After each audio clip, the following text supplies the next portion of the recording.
Друзья, всем добрый вечер. Это программа «Цена свободы». Я ведущий Михаил Срекели.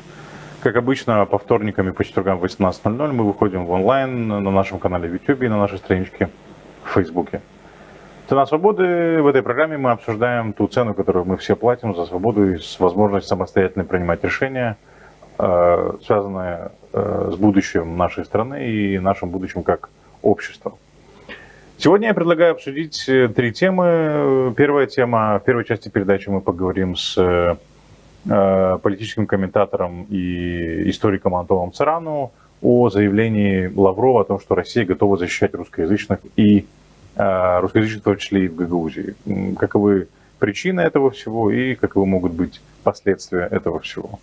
Во второй части передачи мы поговорим со Штефаном Глигером, председателем партии «Перемен», о визите президента страны Майя Санду в Гагаузию и как его расценивают в Кишиневе и каковы соображения Штефана Глигера по этому поводу. В третьей части передачи мы поговорим с Игорем Бацаном, директором Ассоциации за демократию и участие, о протестах, которые сейчас проходят в Кишиневе, организованных партией ШОР, что бы они могли значить, кто за ними стоит и какова их реальная цель. Друзья, не забывайте делиться этим видео, ставить лайки, распространять его, чтобы его увидело как можно большее количество людей.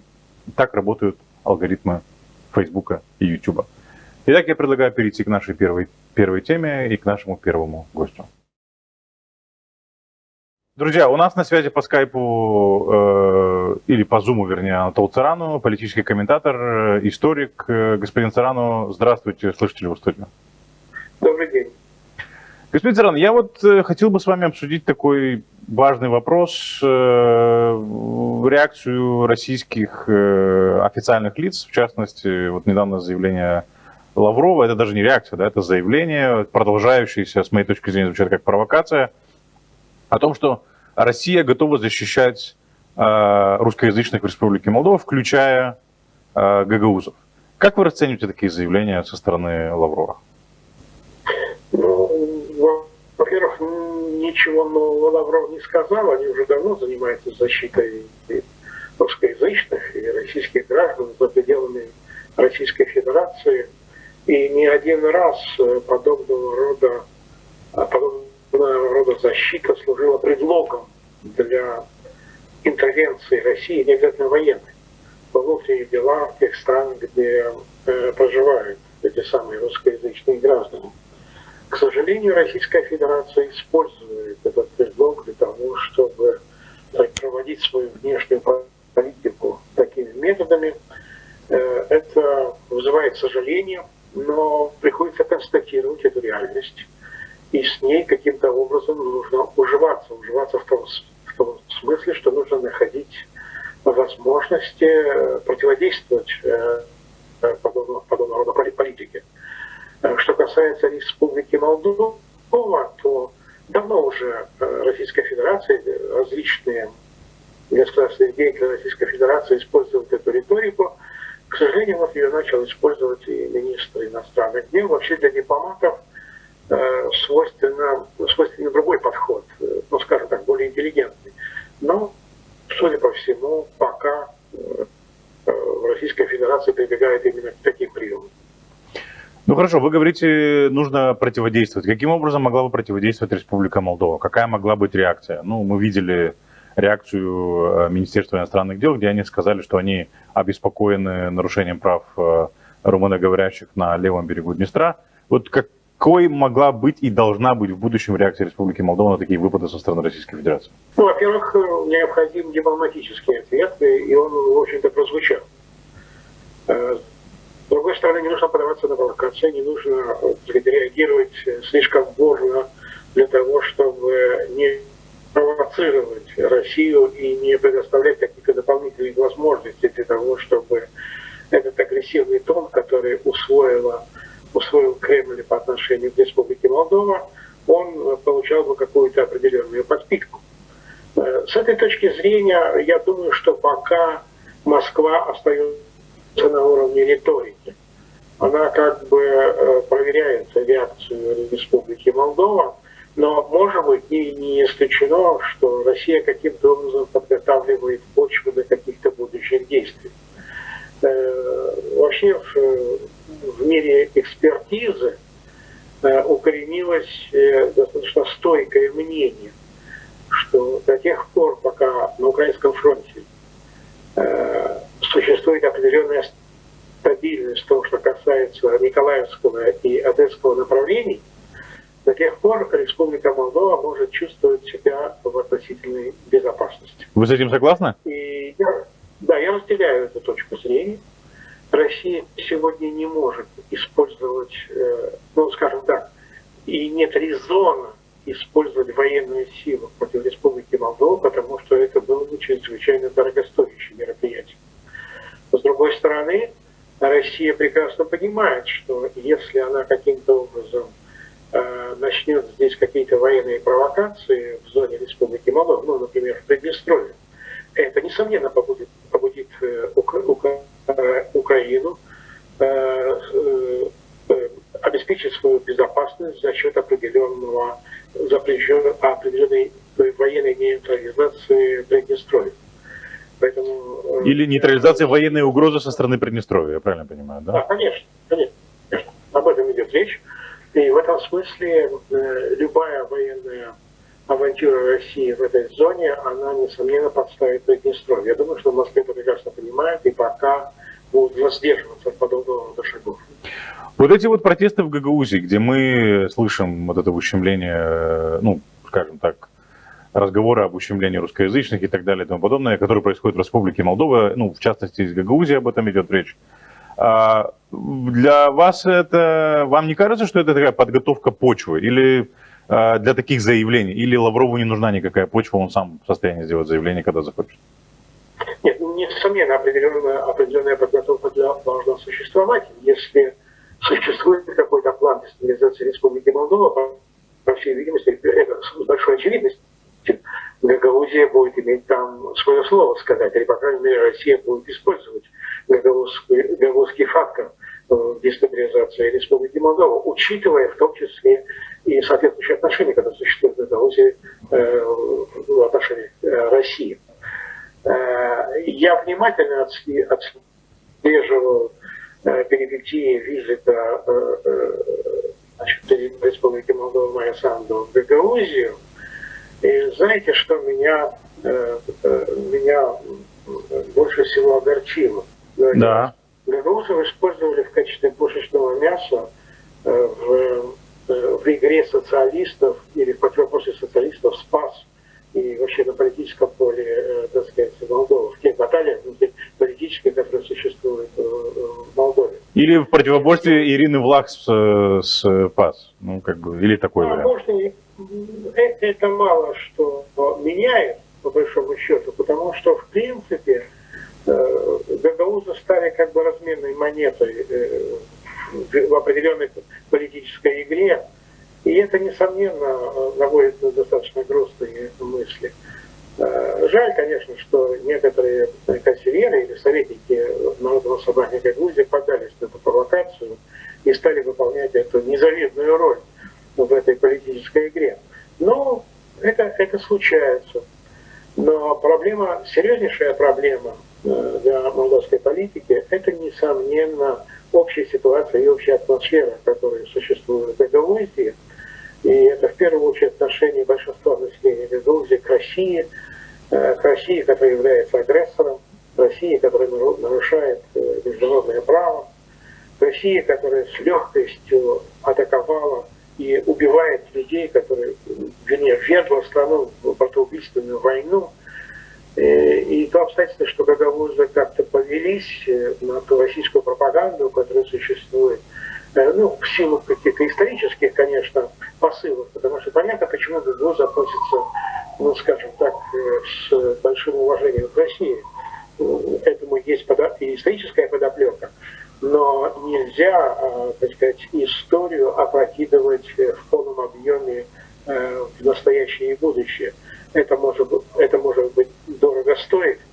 И поэтому ситуация в Гагаузии очень сложная, и гагаузский фактор является очень серьезным элементом для молдавской политической стабильности.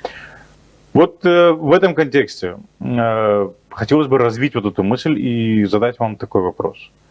Ну, дай бог, чтобы мы выбрались из вообще этой ситуации ну, как можно скорее, имеется в виду войны в Украине, чтобы Украина восстановила свою территориальную целостность и обеспечивала свою безопасность.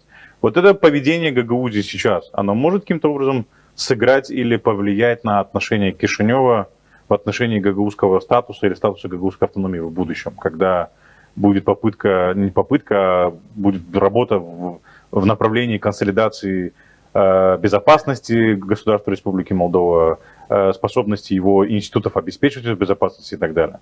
Повлияет ли это каким-то образом на статус Гагаузии в будущем, с вашей точки зрения? Ну, разумеется.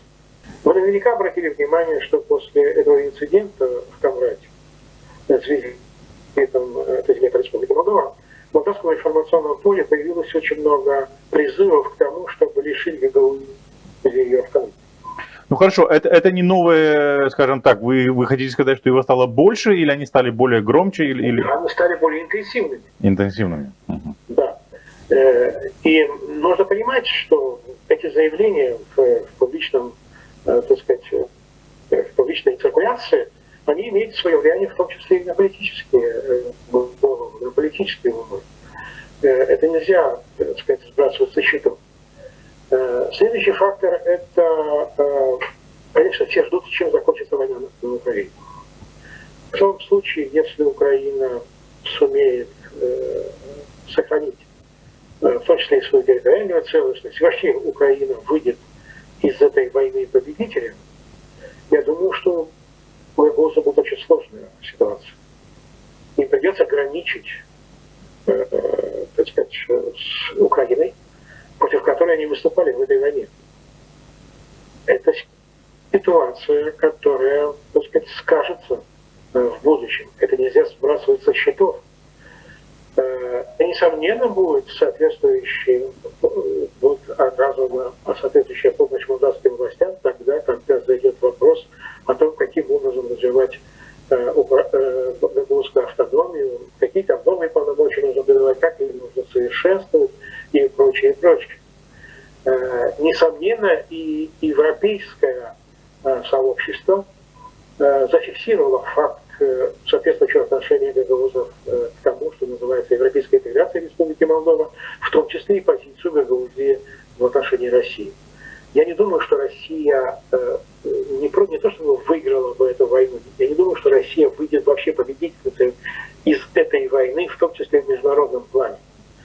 Мне кажется, что гагаузы недостаточно продуманно проявляют себя сейчас в этом российско-украинском конфликте и вообще в этой сложнейшей ситуации, которая образовалась вокруг Республики Молдова и во внутриполитической ситуации в Молдове.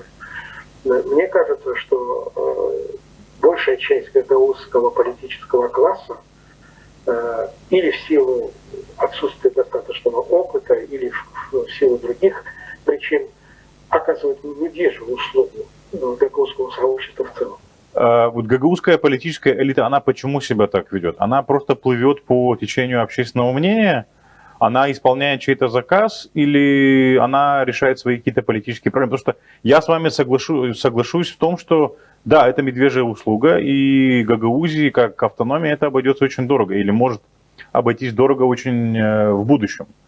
Но почему гагаузская политическая элита ведет себя именно так, с вашей точки зрения? Ну, потому что, во-первых, в политике всегда среди них редко встречаются государственные мужи. Государственный деятель настоящий — это тот, который думает о будущем своего народа, а политики, они думают о ближайшем выборе. Мне кажется, что нынешнее большинство гагаузских политиков сейчас думают, как бы себя устроить в будущих выборах, вместо того, чтобы думать вообще о судьбе гагаузского народа в перспективе в средней и далекой. Это первое. По всей видимости, не хватает определенной подготовки для гагаузского политического класса. Они как бы плывут скорее по течению, нежели выстраивают какие-то концепции, связанные с достаточно четким прогнозированием в будущем. Это все сказывается плохо, в том числе и на гагаузском сообществе, несомненно. А с другой стороны, я не исключаю, что определенная часть гагаузского политического класса просто на подкорме. И если это так, если они получают соответствующую подкормку из-за рубежа и выполняют скорее заказ зарубежный, нежели думают о непосредственных интересах людей, избирателей, которые послали их выполнять соответствующие функции в исполнительной власти, в законодательной власти, то это уже совсем плохо. Это уже чревато национальным предательством. Это связано в том числе и с тем, что произошло на днях в Гагаузии. Потому что реакция там была, ну, скажем так, совершенно неадекватная. Я понимаю недовольство, которое существует, оно существует в Гагаузии и вообще во всей Молдове. У очень многих людей ситуация крайне сложная, социальная, экономическая. И вполне естественно, что люди недовольны. Но манера, в которой было проявлено это недовольство, попытка разговаривать с президентом страны, который, кстати, еще является дамой, она женщина, не мужчина, усваивая такой, скажем так, базарный язык, но это уже перебор, и очень значительный перебор. Единственное, что может каким-то образом извинить некоторые, скажем так, русский политический класс в целом, потому что не было адекватной реакции большинства представителей Народного собрания вот на это мужланское отношение. Но они практически вылили ушат грязи на весь политический класс. Да.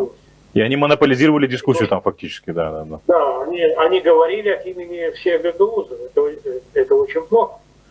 И в этом смысле, несомненно, мне кажется, что в Кишиневе задумались над тем, а в какой мере это элементарный элемент воспитанности отдельных личностей, или это политический заказ.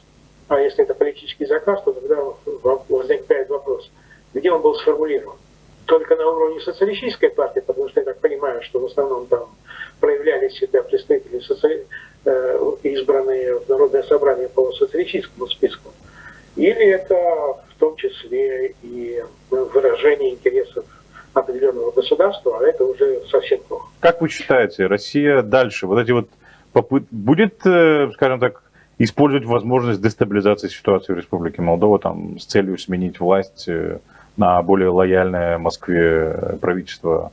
Мы видим, протесты сейчас проходят в Кишиневе, или попытка раскачать лодку. Как вы считаете, это попытка Москвы или это исключительно местная инициатива определенных политических групп, ну, скажем, тот же Шор или люди, которые стоят за ним? Ну, протесты в Кишиневе — это, несомненно, попытка спасти определенных политиков от более близкого знакомства с молдавской Фемидой. Это совершенно очевидно. Но, конечно же, в этой сложнейшей обстановке совсем не исключено, что вот это вот раскачивание лодки молдавской, это будет воспользовано в том числе и за рубежом. Теми силами за рубежом Республики Молдова, которые заинтересованы в том, чтобы дестабилизировать ситуацию. Это тоже совершенно очевидно. Поэтому эти вот протесты, в том виде, в котором они сейчас происходят, и откуда идет вот этот посыл к организации этих протестов, я думаю, это не проблема реализации демократического права народа на протест. Это скорее зона ответственности государственной безопасности, которые должны заниматься очень серьезным делом и ответить на вопрос. Это действительно недовольство людей, или это скорее недовольство, которое подпитывается определенными кругами из корыстных соображений. А что касается Российской Федерации, то совершенно очевидно, Москва не заинтересована в том, чтобы нынешнее проевропейское правительство достигло успеха и чтобы она смогла удержаться у власти. Для них значительно важнее было бы привести своих марионеток к власти здесь в Республике Молдова со всеми соответствующими последствиями. Хотя у России, конечно же, нет сегодня экономических возможностей содержать Молдову, которая находится просто в плачевном состоянии с социально-экономической точки зрения. Недовольство нагнетать, несомненно, и при этом граждане Республики Молдова должны понимать, что то недовольство, которое нагнетается извне, кризис, который может привести к тому, что здесь просто все развалится, никакой помощи со стороны России не будет. Россия не может сегодня оказывать никому помощь. А если мы рассоримся с Европейским Союзом и вообще с западными странами, то это означает, что мы будем в полном банкротстве. Поэтому, когда сегодня говорится о народных протестах по поводу ухудшения условий жизни и прочее, прочее, я, как человек, который придерживается демократических взглядов, я это понимаю, это вполне естественно. Но, с другой стороны, я также понимаю, что это недовольство может быть использовано во вред нашим глубинным интересам, потому что наши недруги за рубежом страны не дремлят, и они готовы использовать любую возможность для того, чтобы дестабилизировать ситуацию в Республике Молдова. Господин Царану, большое спасибо, что присоединились к нам и прокомментировали ситуацию. Друзья, это по-прежнему «Цена свободы». Я ее ведущий Михаил Серкили. Предлагаю перейти к нашей второй теме, второму гостю. У нас на связи по скайпу Штефан Глигер, председатель партии «Перемен». И со Штефаном я предлагаю поговорить о визите Майи Санду. Достаточно получился скандальным.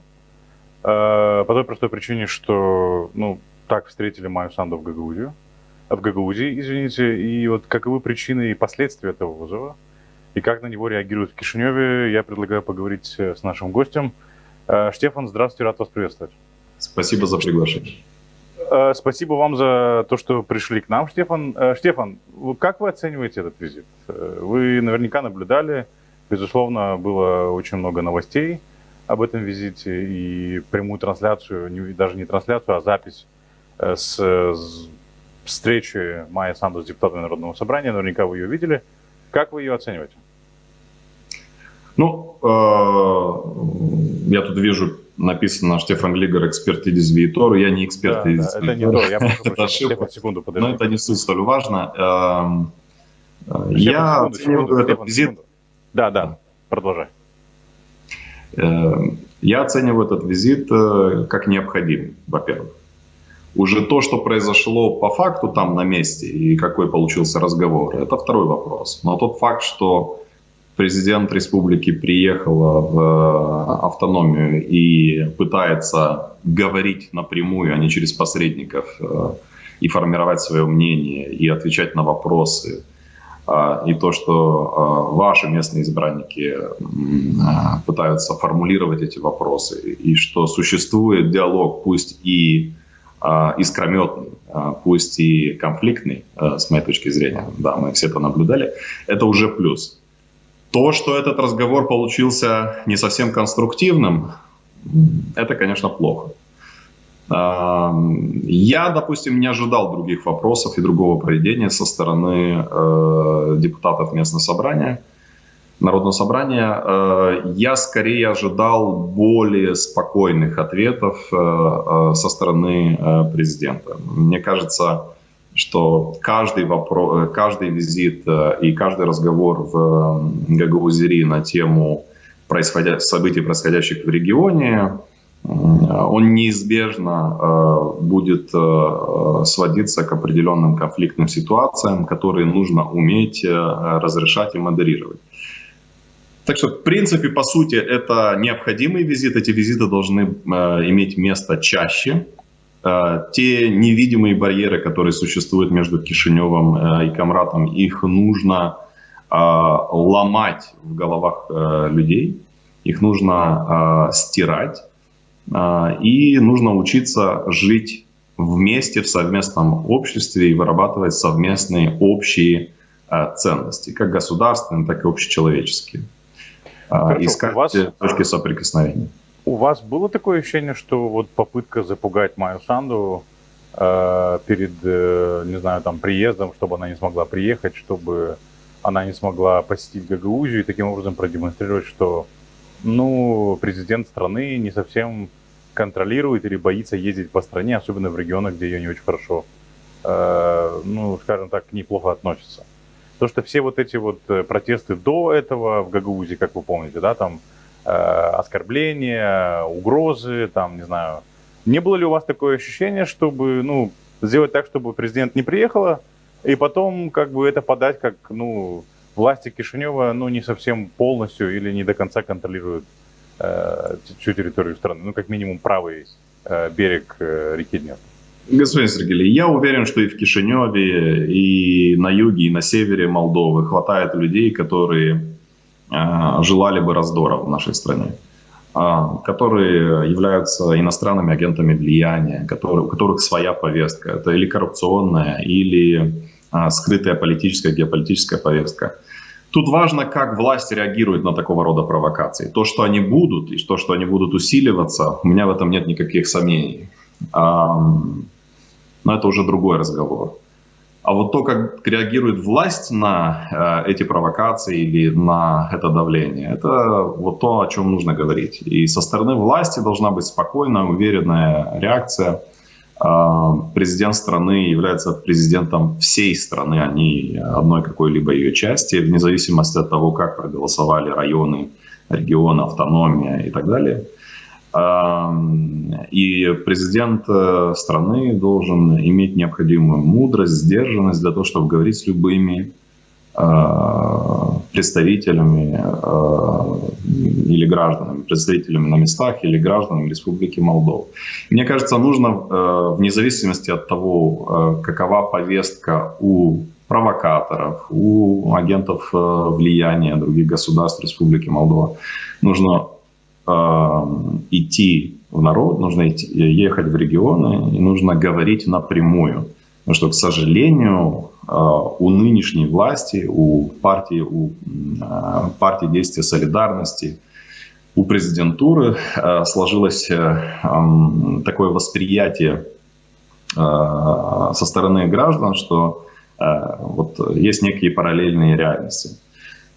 Что есть некая параллельная реальность в онлайновой сфере, в социальных сетях, а есть страна, которая живет очень непростой жизнью. И, к сожалению, не самое высокое качество инвестиционной работы правительства. Надо признать, это не самый высокий уровень, мы ожидали много больше. Целого ряда пакета реформ, которые пока что, к сожалению, не были приняты. На фоне огромной инфляции, которая в 2-3 раза выше, чем средняя по региону, на фоне провокаций, которые вырисовываются все четче, возможного сотрудничества между беглыми олигархами, которые готовят, насколько мне известно, целый ряд провокаций, особенно учитывая, что надвигается сезон отопления. Зима. Все это может сыграть очень плохо против политической стабильности, против нынешней власти, против страны по сути. Может бросить нас в некий период дестабилизации. Поэтому власти нужно говорить со своим народом, нужно на опережение продумывать свою реакцию на провокации и на возможную дестабилизацию. И нужно просыпаться. Нужно работать в авральном режиме. Есть некоторое ощущение расслабленности нынешней власти, запоздалой реакции, очень запоздалая реакция. То есть вот эта вот реакция, приезд в Гагаузию, это тоже своего рода запоздалая реакция? Это запоздалая реакция. Я на месте президента бы чаще общался с Гагаузской автономией. Ну хорошо, а может ли это повлиять? Понятное дело, Дадон тут сюда ездил без повода, и по поводу, и без повода, чаще без повода. Там раз каждый месяц, по-моему, он был здесь. Толку от этого в Гагаузской автономии не было. Майя Санду, по большому счету, понятно, что в Гагаузии ее не поддерживают. Не станет ли это таким вызывающим, прежде всего, для скажем так, ядерного электората Майи Санду и партии ПАС, которые не очень относятся к Гагаузии и обвинят ПАС и Майю Санду в том, что слишком много внимания к Гагаузии? Или вы считаете, что нужно убирать в сторону эти вещи? Нужно понимать, что ПАС – это партия власти, а Майя Санду – президент Республики Молдова. И если в случае партии вы правы где-то по-своему, хотя и на месте ПАС я также бы разрабатывал свой какой-то двухсторонний план действий в отношении гагаузской автономии, то в случае президента это неприменимо. Президент является президентом всей страны, независимо от того, любят его в каком-то районе или в какой-то автономии или не любят. И очень важно уметь находить в себе энергию, уверенность, силу и аргументы говорить в первую очередь с теми людьми, которые к тебе, возможно, не очень хорошо относятся, потому что они в первую очередь не очень хорошо тебя понимают. Они очень обеспокоены социально-экономической ситуацией. Я вам хочу сказать, что не только гагаузская автономия обеспокоена социально-экономической ситуацией, потому что было два блока вопросов, по сути, да, которые были использованы ввиду, может быть, создания какого-то чересчур большого накала в этом разговоре. Потому что разговор должен был быть намного спокойнее, чтобы он был конструктивным. Это были геополитические вопросы, связанные с войной, развязанной Российской Федерацией против Украины. И это были вопросы экономического характера, энергетического экономического характера, связанные с отопительным сезоном, с инфляцией и так далее. И это две категории вопросов, на которые нужно отвечать отдельно. И нельзя ни президенту, ни партии власти списывать плохие результаты нынешнего правительства только на внешние факторы. Потому что правительство нынешнее никоим образом не решило вопрос монополии. Монополии в сфере медикаментов, монополии в сфере торговых сетей, в сфере потребления и многие другие аспекты. То, что происходит в юстиции, также является проблемой. Те назначения, которые были сделаны, это слабые назначения. Я хочу посмотреть, как Министерство внутренних дел будет выполнять свою работу по охране правопорядка при таких назначениях. И так далее, и так далее. Это очень две категории, правильно. Да, закончим. Это две разные категории вопросов, на которые надо было отвечать по-разному. Еще раз, я понимаю, что эти темы в Гагаузии являются очень напряженными, но я хочу сказать, что не только в Гагаузии. Я путешествую много по северу, по центру страны, также по югу, но в особенности в последнее время на севере. На севере также очень непростые настроения, хочу вам сказать.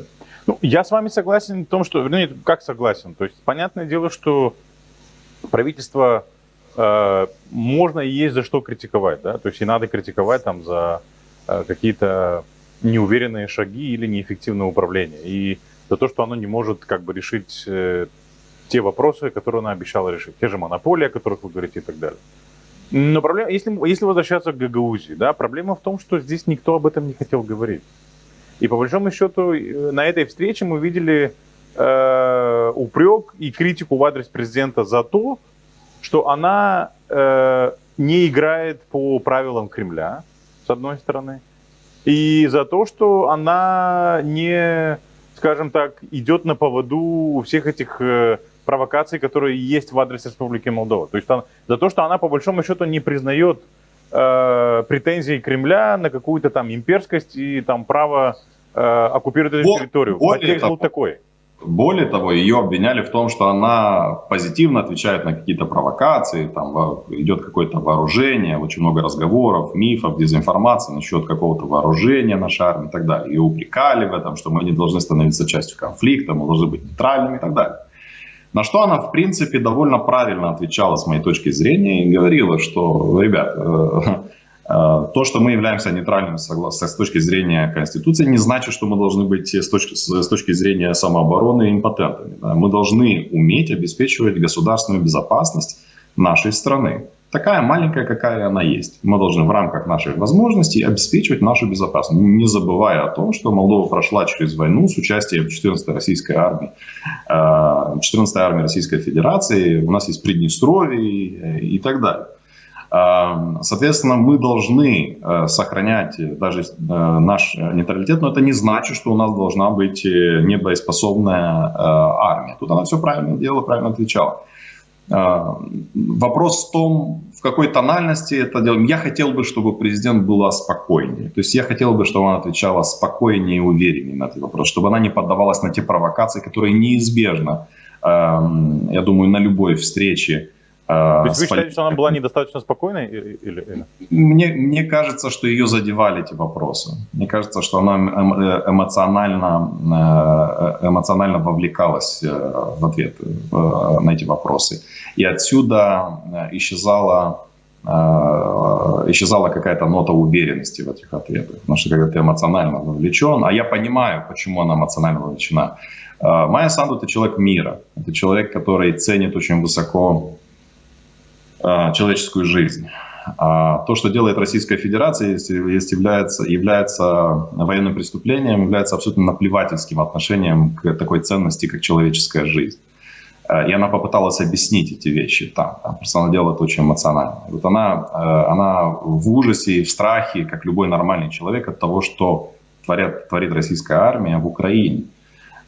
И она попыталась передать свою точку зрения депутатам и всем, кто участвовал на этой встрече. Вот. Разговор был очень непростой, но я хотел бы, чтобы вывод после этого разговора был бы не отказом в осуществлении последующих визитов и продолжения этого разговора, а был бы обратно. Что нужно ездить, нужно говорить, несмотря на то, что будут провокационные вопросы, несмотря на то, что гагаузери, как и многие другие, возможно, регионы нашей страны, север Молдовы в особенности, и в том числе говорят и повторяют те вещи, которые показывают им по телевизору и которые продвигает пропаганда Российской Федерации. И у Молдовы никогда не было и нет до сегодняшнего момента эффективной системы противодействия пропаганде и возвращению наших граждан в медийное пространство Республики Молдовы. Это медийное пространство, которое нужно было создавать, в котором участвуете в том числе и вы посредством вашей программы, вашей работы, и вы его создаете. Но, возможно, мы еще не сумели создать наше медийное пространство достаточно сильное для того, чтобы противодействовать российской пропаганде. И тут надо каким-то моментам относиться с пониманием. Кто-то создает, идет на провокацию, потому что ему за это, возможно, платят. Или он, возможно, является, или она, возможно, кто-то из людей является, кто-то из участников этих встреч является агентами иностранного влияния. Но, возможно, есть люди искренне, которые беспокоятся за свои семьи, за свою родину, за свое село, свой город. И перед неопределенностью экономической ситуации и теми тяжестями, через которые мы проходим в экономическом смысле, они под влиянием стресса, и они пытаются понять от президента, куда мы движемся и как с этим будем бороться. Хорошо. Вот у вас по итогу этой встречи какое понимание возникло? Люди, которые задавали Майе Санду те вопросы, которые не задавали, и так, как они их задавали, это люди, те, которые делали погоду на этом заседании и этой встрече, да? Они обеспокоены о судьбе своей семьи или они выступали в роли таких прокси, которые продвигали интересы России? Я думаю, и то, и то. Я думаю, там были и люди, которые искренне беспокоятся и которые не понимают, куда мы идем, которые очень обеспокоены экономической ситуацией, но также было абсолютно очевидно, что есть люди, которые разделяют точку зрения Российской Федерации, которые поддерживают действия Российской Федерации, которые, возможно, может, не так открыто говорят, но подразумевают поддержку действий российской армии в Украине, что является абсолютно возмутительно.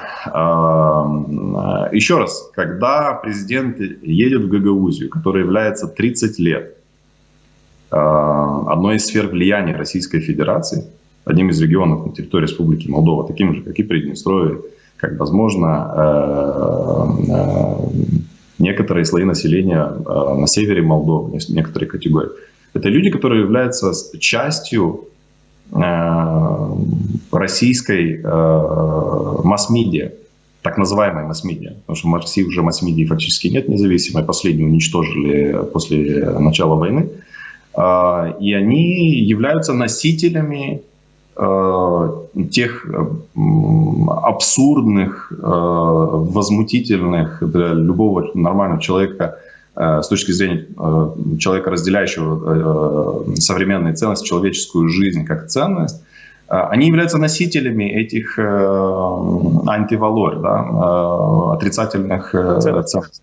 Да, отрицательных ценностей. И то есть, если ты едешь в Гагаузию на разговор о геополитике, о экономике, о юстиции, о других сферах, ты сразу должен понимать, что это будет очень тяжелый разговор, там будут провокационные вопросы, и к ним нужно очень тщательно готовиться. Ну, мне кажется, Майя Санду прекрасно понимала, куда она шла, и она готовилась именно к тем вопросам, которые ей задавали. Но она держала удар. Нельзя сказать, что человек не отвечал. Она отвечала, она не изменяет своим убеждениям. Она очень четко сказала, что вы не можете от меня требовать поддерживать войну, убийство людей, разрушение мирных городов. Ни один нормальный человек не может, адекватный, психически здоровый, не может это поддерживать. Понимаете? И она это сказала. И я поддерживаю эту точку зрения. Я разделяю эту точку зрения. Это то, что сейчас происходит в Украине, то, что происходит в регионе, является невероятным. Невероятным просто. Это невозможно поддерживать и разделять. Она здесь все правильно говорила. Но еще раз, я хотел бы, чтобы она реагировала на эти вопросы, на эти провокации спокойно. Окей, а вот если говорить, наверное, последний вопрос по поводу безопасности страны. Вот мы, понятное дело, что Майя Санду сталкивается с ситуацией, с которой, ну, не решали, вы сами сказали, да? Страна является разделена по признаку, не знаю, там, отношения к России. И это все результат бесконечной российской пропаганды, ее вещания на различные регионы, в том числе и Гагаузия. Гагаузия — это самый яркий в этом плане пример. И никто не пытался с Гагаузией выстраивать институциональные договоры. Все пытались каким-то образом выстраивать, либо брать под контроль политических элит из Гагаузии, либо, не знаю, там, выстраивать какие-то личные взаимоотношения с ними. То же самое увидели при Додоне, Сирийный влаг, личные отношения. То же самое увидели при Филатии, попытка выстроить хорошие личные отношения с, скажем, тем же Формузалом. Но вот Майя Санду не хочет, наверное, да, и не может выстраивать с кем-то здесь личные отношения. Как в этом случае быть? Институциональные механизмы какие-то, мы видим, не работают. Что с этим делать, Штефан? Работать, Михаил. Президенту и в первую очередь правительству и парламенту нужно вплотную заняться экономической ситуацией. Евро упал на 10%, люди обеднели за 2-3 недели на 10%, так как все держат сбережения в евро. Цены на газ космические. У правительства нет антикризисной программы. Я в том числе не понимаю, чем занимается правительство и что оно собирается делать с этим кризисом. Меня не убедили в том, что они знают, что нужно делать. Я ожидал от этого правительства, во-первых, не забываем, прошло 12 месяцев, да? 14 месяцев, годы, 2 месяца. Я ожидал в первую очередь создания фискально-налоговых инструментов для процветания микро и малого бизнеса. Нам срочно нужна была программа по защите нашего малого бизнеса от государства. Фактор, который выгоняет из этой страны людей и предпринимателей, а я вам напомню, что каждый год 42-47 тысяч человек уезжает, в том числе в этом году. Фактором, который выгоняет, основным, который выгоняет людей из этой страны, являются государственные институты власти. Всякие налоговые, ансы, анты, таможни и так далее. Основополагающая роль правительства была выйти с программой по защите малого и микробизнеса, микро, малого и семейного бизнеса от самого государства на период реформирования институтов власти. ПАС этого не сделал. Более того, как и в Румынии, как в других государствах, если у тебя оборот до 1 миллиона евро, ты облагаешься налогом, допустим, в 3%, он прогрессивный. И государство больше тебя ни о чем не спрашивает. Ну да, Нам нужна от Гагаузии что делать? Программа, которая бы остановила эти 40-50 тысяч человек, которые уже на чемоданах, сразу, в срочном порядке.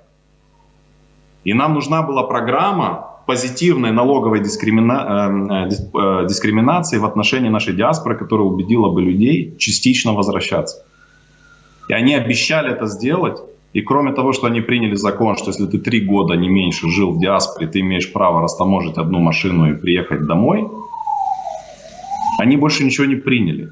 То есть я не вижу у этого правительства понимания экономического кризиса и его решения. Эти инструменты, они могут быть только налоговыми. Это налоговая стимуляция и защита от государства своих граждан и предпринимателей. Это основополагающее. Я, может, говорю на какую-то тему, которая вам кажется отвлеченной, но на самом деле это критическая тема. Экономический успех, экономическое процветание, стабильность. Экономическая стабильность есть залог, гарантия политической стабильности и создания других инструментов по решению наших проблем, в том числе проблем гагаузской автономии. По интеграции гагаузской автономии в политическую, социальную, экономическую жизнь Республики Молдова. Потому что гагаузская автономия, она изолированно себя ведет и изолированно себя позиционирует от остальной Молдовы.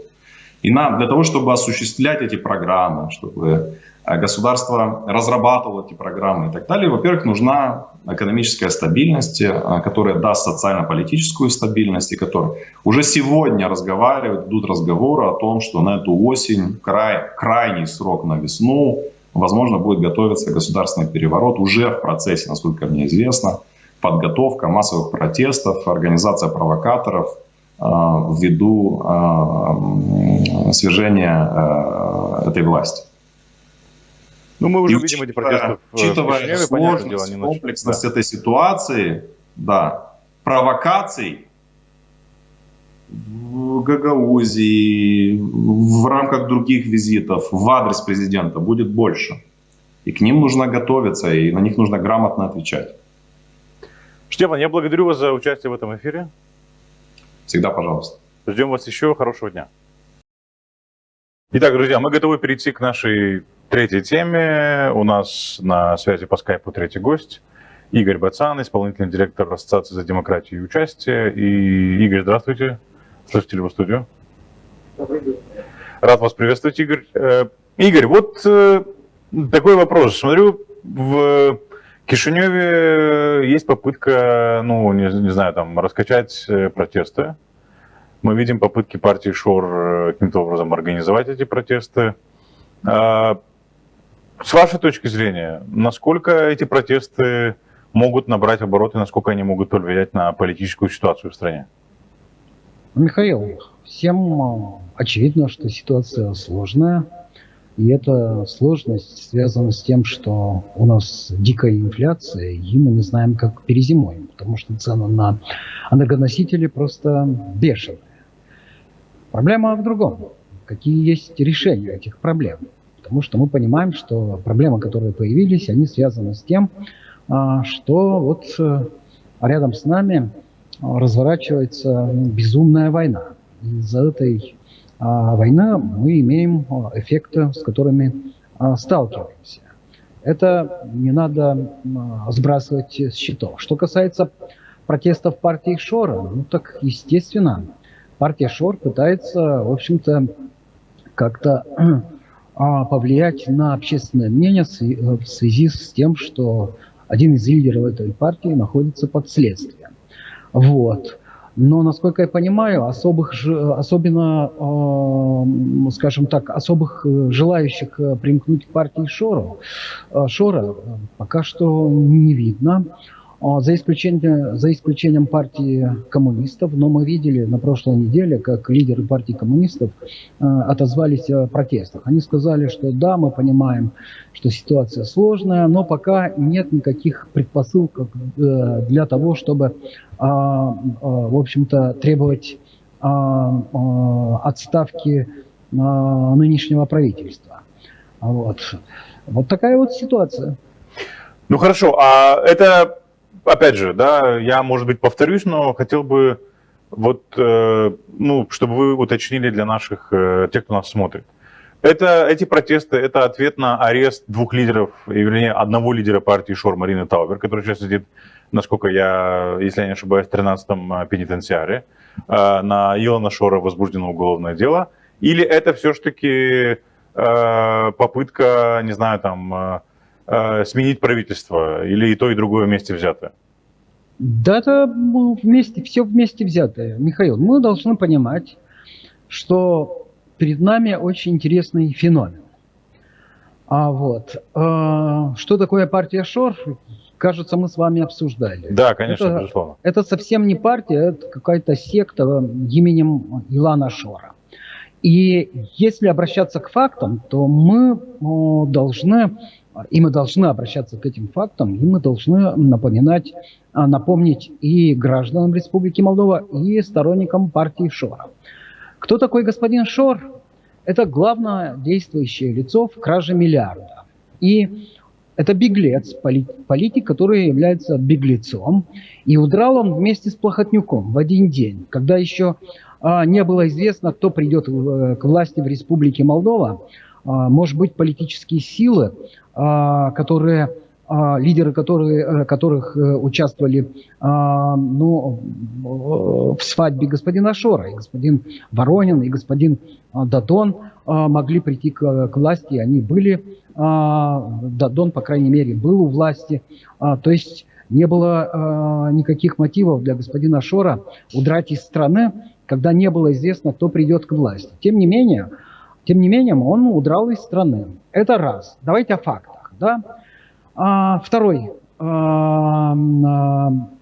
набор фактов. 4 раза кандидатов партии Шора были сняты с выборов.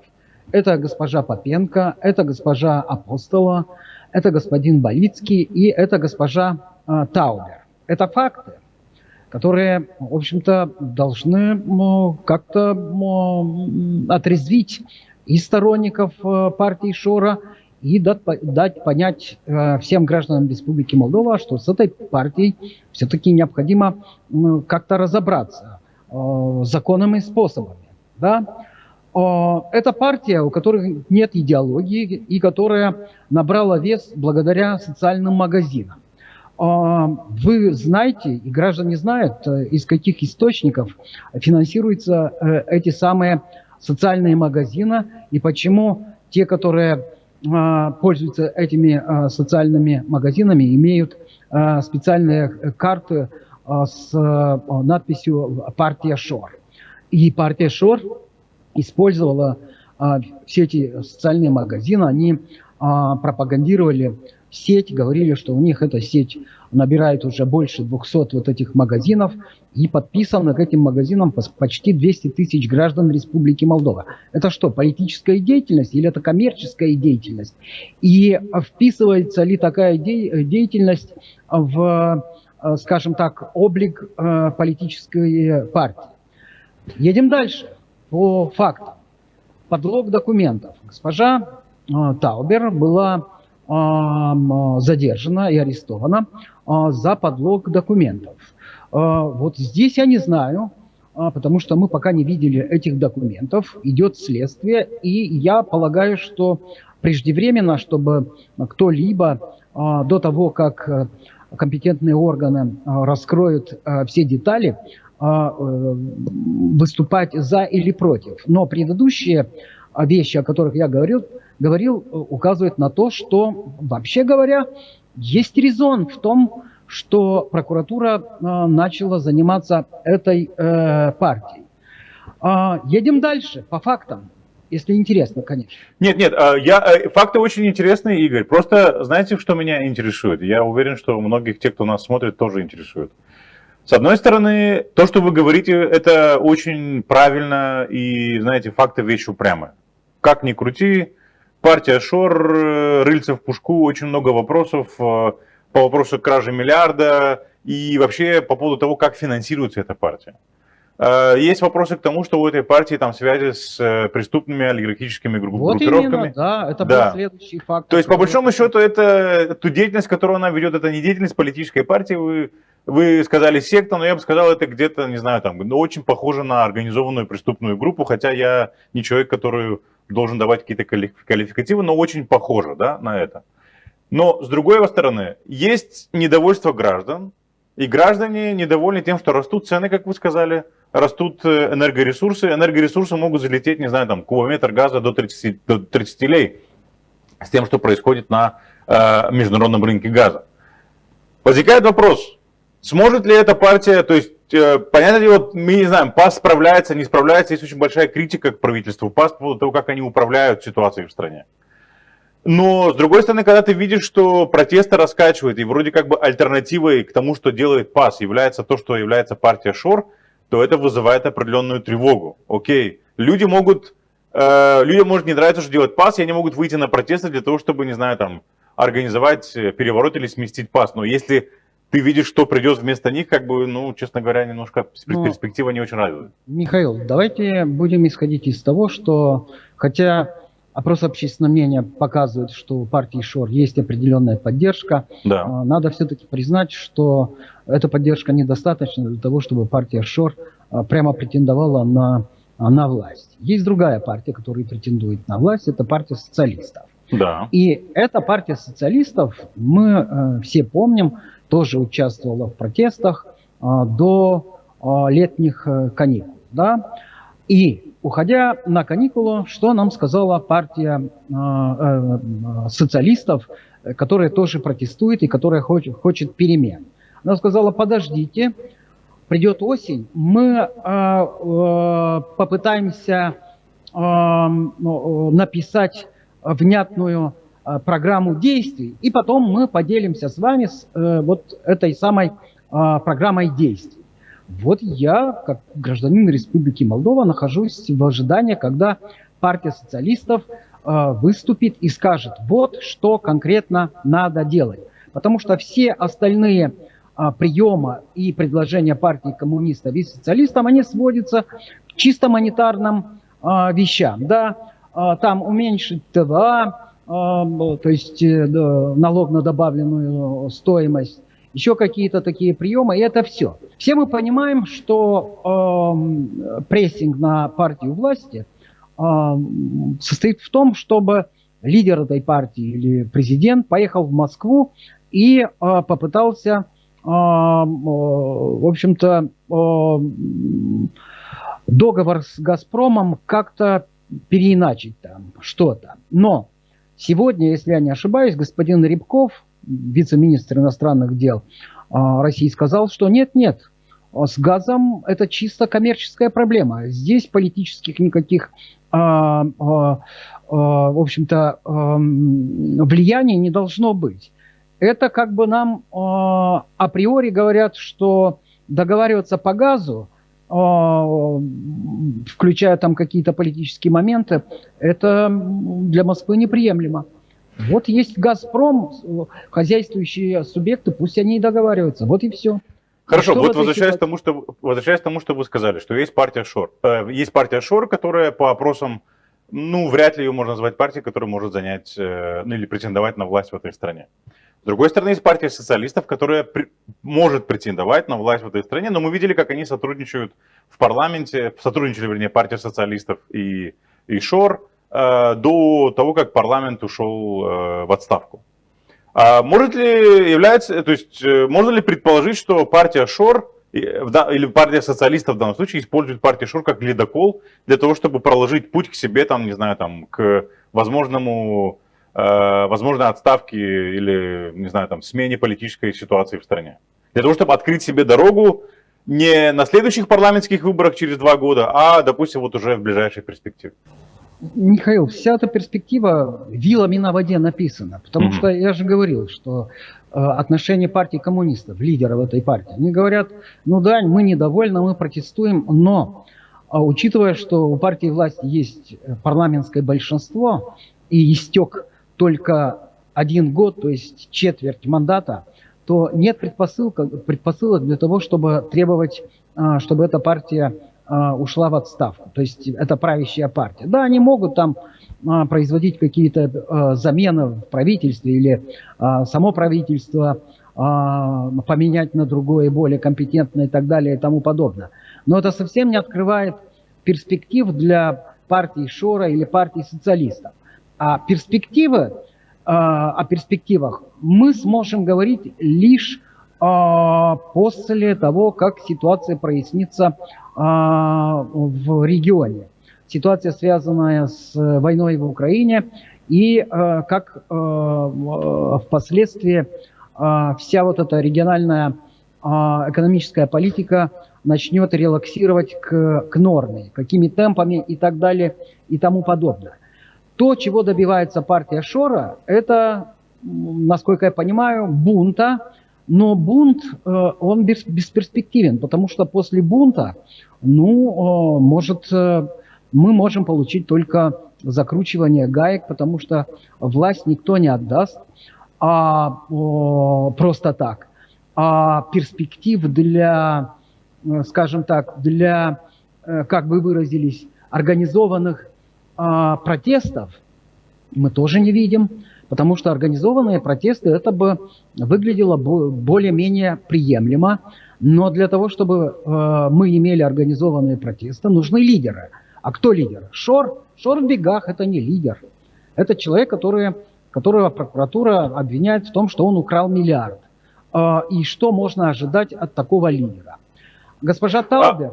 Господин Посад, а могут ли эти протесты вывести наверх каких-то новых лидеров из той же партии Шор, допустим, да, или каких-то других? Или... Ну а кто? Марина Таубер? Ну, Марина сидит, да. Сидит. Да. Кто еще там может стать лидером?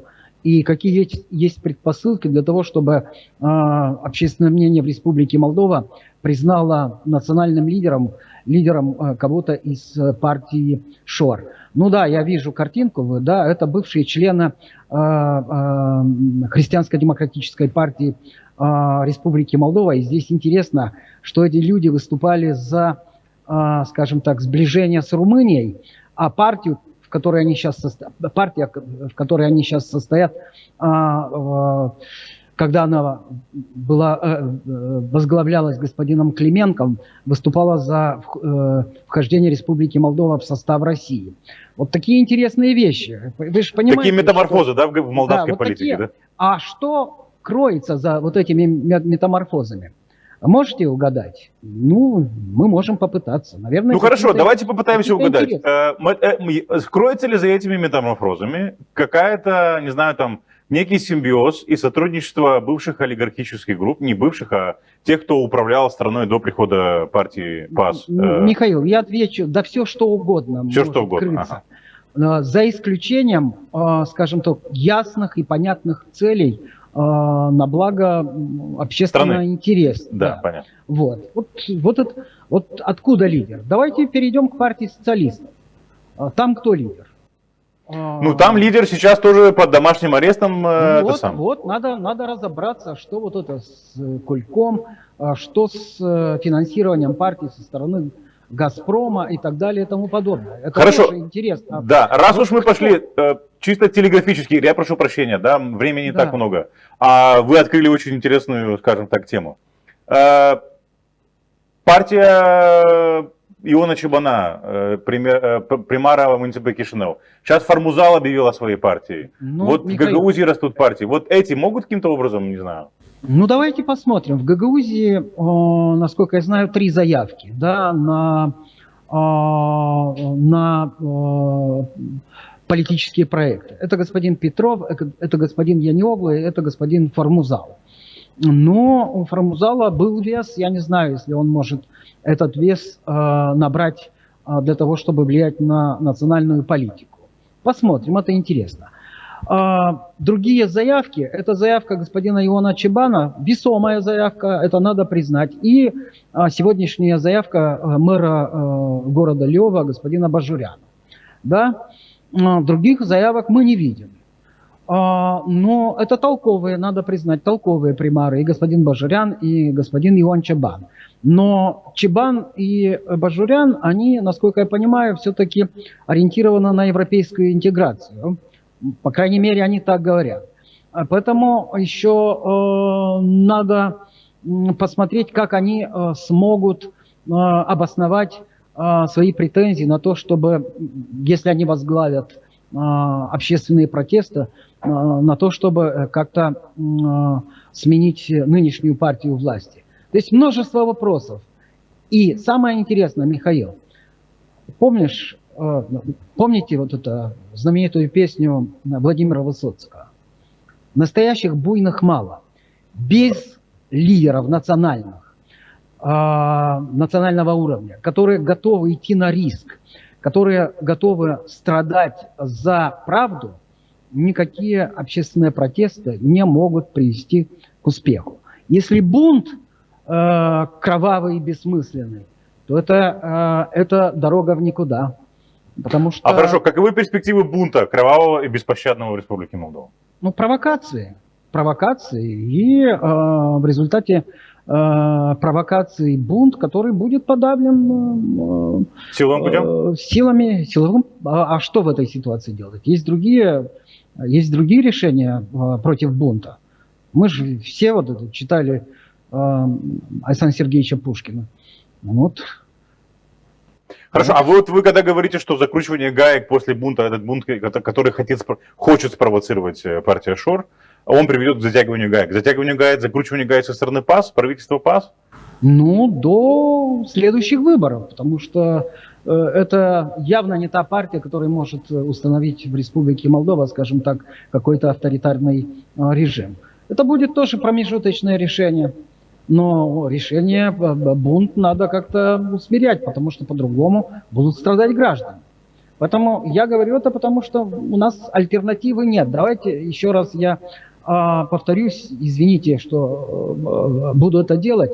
Вот, призывают к протестам, но говорят нам, что программу протестов, или, скажем так, постпротестов, еще напишут. Ждите, когда вы получите эту программу и сможете ее, в общем-то, освоить. Да? Вот это очень интересно, да. Ну, естественным образом. Вот. Лидеров просто нет.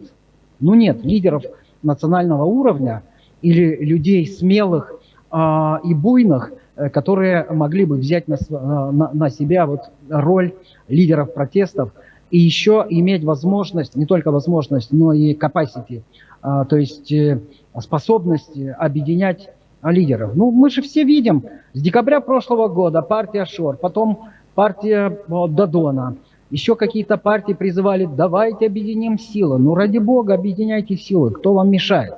Да мешает вам просто ваш имидж, потому что вы не приемлете друг друга. Потому что, как вы сами выразились, у этих лидеров рыльцо в пушке. Вот в чем проблема. Вот. Ситуация сложная, надо признать, но в этой ситуации надо... я пытался по полочкам расставить вещи так, чтобы гражданам было понятно. Сложно, но что ожидать и как добиться желаемых ожиданий. Сложно, но каковы перспективы? Это самый главный вопрос, который вы подняли. Игорь, спасибо большое за участие в этом эфире, за то, что пришли к нам и разъяснили, и разложили, как вы сказали, по полочкам то, что происходит в нашей стране. Да, спасибо большое. Спасибо, Михаил, за приглашение. Да, приятного вечера, Игорь. Да, всего хорошего, до свидания. До свидания. Друзья, это была «Цена свободы», и я, ее ведущий Михаил Серкели. Таким был сегодняшний день. Делитесь этим видео, ставьте лайки, чтобы его увидело как можно большее количество людей. Так работают алгоритмы Фейсбука и Ютуба. Увидимся в четверг в 18:00 на нашем канале в Ютубе и на нашей страничке в Фейсбуке. До свидания.